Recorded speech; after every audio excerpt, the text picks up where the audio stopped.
Welcome to Good Things Brings, your official Good Things Festival interview series, chatting with some of the bands on the lineup ahead of the festival this December. I'm Tiana Speter, and today we are running in circles, hurt and in too deep in the best possible way.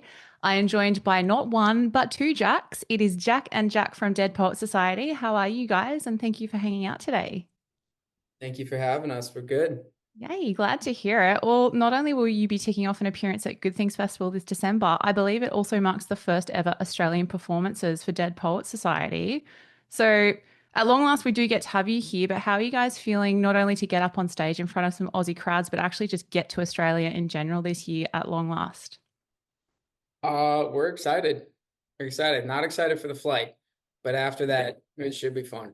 Yes, hopefully, yeah, it's one of those things. And I don't know, are you guys summer fans? Because it will be summer when you come over here as well. Uh, no, but I'm excited to be there anyways. Yay. Okay. Well, we'll see how we can go. Hopefully, it might like be a slow start to summer and we'll try to ease you into it. We'll see how that pans out. But it might be your first performances here, but like fans here are obviously no doubt well versed in your back catalogue. I've seen a lot of demand on socials for Be Here to get a run, and there are a bunch of hits that put you guys on the map in your earlier years. Now, I know it's slightly early days right now, but what can fans potentially expect from a Dead Poet Society set list this December without giving everything away? Uh, I think for festival shows, we tend to go as high energy as possible. So you're gonna see a lot of like the high energy ones. Yeah, awesome. Tell me, because you guys have been playing a bunch of festivals this year as well. Like, do you tend to enjoy those festival crowds a little bit more? Or do you still enjoy getting into like the smaller, like sweatier club venues? Or what's your kind of preference if you had to like pick one between like a festival or a smaller show in terms of crowd, in terms of vibe? What do you tend to enjoy? Clubs for sure. Festivals are cool. Like it's a cool experience, but it's not your fan, at least for us at our stage. It's mostly people who haven't heard us before. Yeah, So you don't feel like they're family quite yet. But at the yeah, clubs, when the headliners at least I yeah. prefer. Well, at least this way with the festival, you can incorporate more people into the family because I know there's a lot of call for book people wanting you guys to do your own shows as well. So we'll see what may pan out. But let's talk live front. Like you guys have a very sweltering reputation. Like the fact you've sold out over 1,000 venues around the world. You've played with everyone from Bad Flower to Highly Suspect, who also ticked off Good Things Festival last year. But another factor often spied on stage at your shows are your fretless guitars. Now, I've read stories about how far back that reaches into the Dead Poet Society history, all the way back to teenage years, I believe. But what drew you guys to rocking fretless guitars, and how much does it help shape or impact your creative output? Yeah, Yeah, go. I think that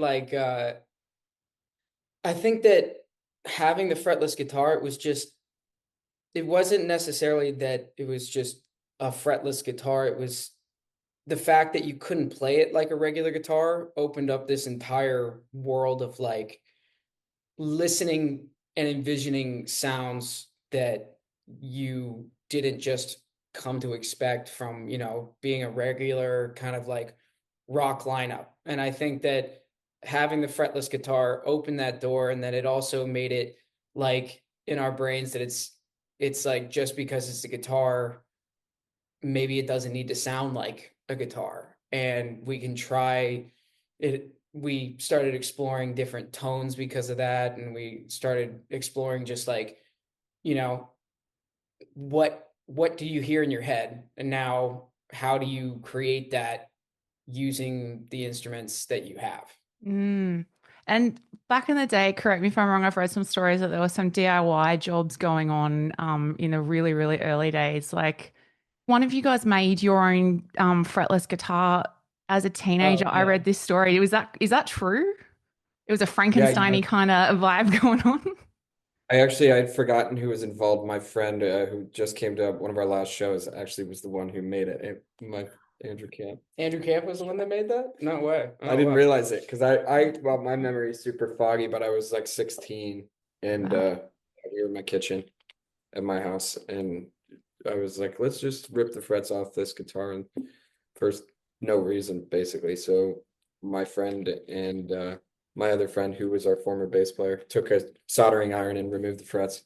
And then we tried to play it and we are like, well, we ruined this guitar. And then I I just threw it in the closet and brought it to college for some reason. And then years later, we were messing around with it. We're like, oh, this is kind of cool, maybe.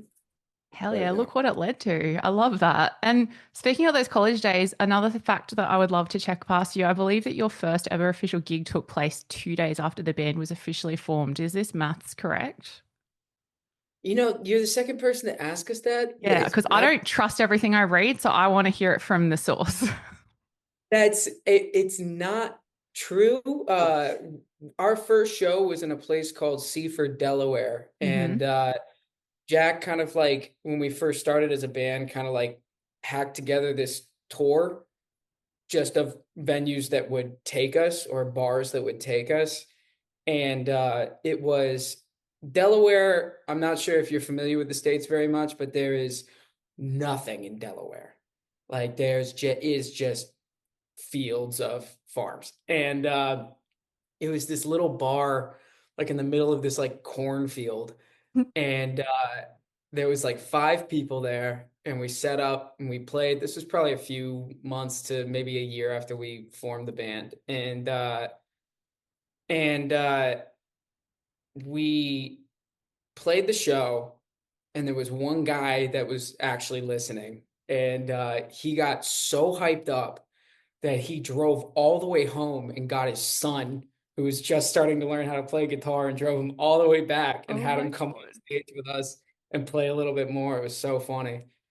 Okay, that's a way better story than what is currently online. So we need to get this circulating in public because that's incredible. And look at what it's led to. Like I said, selling out insane shows around the world, coming to the other side of the world in summer. Like it's incredible to see that trajectory. And I love that that guy was a total vibe as well. I'm so happy that that fan was someone who was like fitting of what you guys would become as a band. So it feels Yeah. like a really nice moment. I like that. So thank you for sharing. Well, to start to close us out today, the Good Things lineup spans a lot of like newer faces, a lot of old school icons as well. We've got Tool, Weezer, All Time Low, Knocked Loose, Make Them Suffer, Lorna Shaw, Newfound Glory, obviously yourselves. But rather than simply ask who you're most excited to catch live at the festival, if you guys could swap bands just for one day at the festival, step up and play with any other band just for one set, any instrument, anything goes, which band would you pick and why?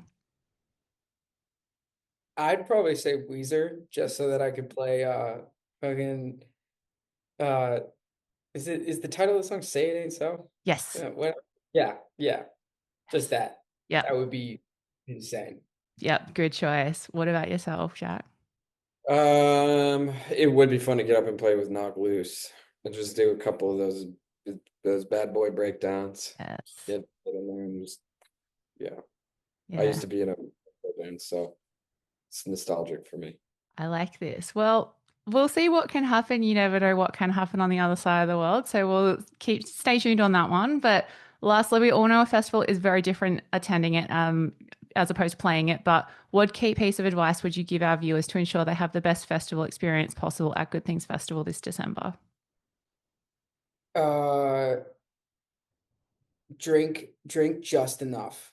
Drink a lot, but don't pass out and don't miss the sets. Drink. Yes.